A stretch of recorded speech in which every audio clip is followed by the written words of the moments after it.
তীব্র গরমের পর সারা দেশে বৃষ্টির প্রবণতা বাড়ার পাশাপাশি তাপমাত্রা হ্রাসের পূর্বাভাস দিয়েছে আবহাওয়া অধিদপ্তর। পশ্চিমা লঘুচাপের প্রভাবে দেশের ৮ বিভাগেই ঝড় বৃষ্টির সম্ভাবনা তৈরি হয়েছে।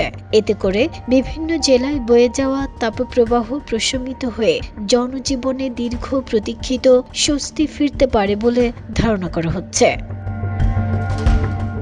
আবহাওয়া অফিস বলছে, ঢাকা, ময়মনসিংহ, সিলেট ও চট্টগ্রাম বিভাগে মাঝারি থেকে অতি ভারী বর্ষণ হতে পারে। এছাড়া রংপুর, রাজশাহী, খুলনা ও বরিশাল বিভাগের অনেক জায়গায় অস্থায়ী দমকা অথবা ঝোড়ো হাওয়া সহ হালকা থেকে মাঝারি ধরনের বৃষ্টি বা বজ্রবৃষ্টির সম্ভাবনা রয়েছে। বৃষ্টির এই ধারা দেশের পূর্বাঞ্চল ও মধ্যাঞ্চলে বেশি সক্রিয় থাকতে পারে।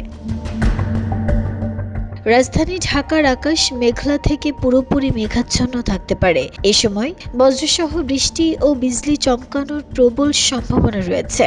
গত ২৪ ঘন্টায় ঢাকায় ৪১ মিলিমিটার বৃষ্টিপাত রেকর্ড করা হয়েছে। দিনের তাপমাত্রা সামান্য হ্রাস পেতে পারে এবং উত্তর পশ্চিম দিক থেকে অস্থায়ী দমকা হাওয়ার গতিবেগ ঘন্টায় ৩০ থেকে ৪০ কিলোমিটার পর্যন্ত বৃদ্ধি পেতে পারে। নাহিদা, স্মৃতি, দেশ রূপান্তর।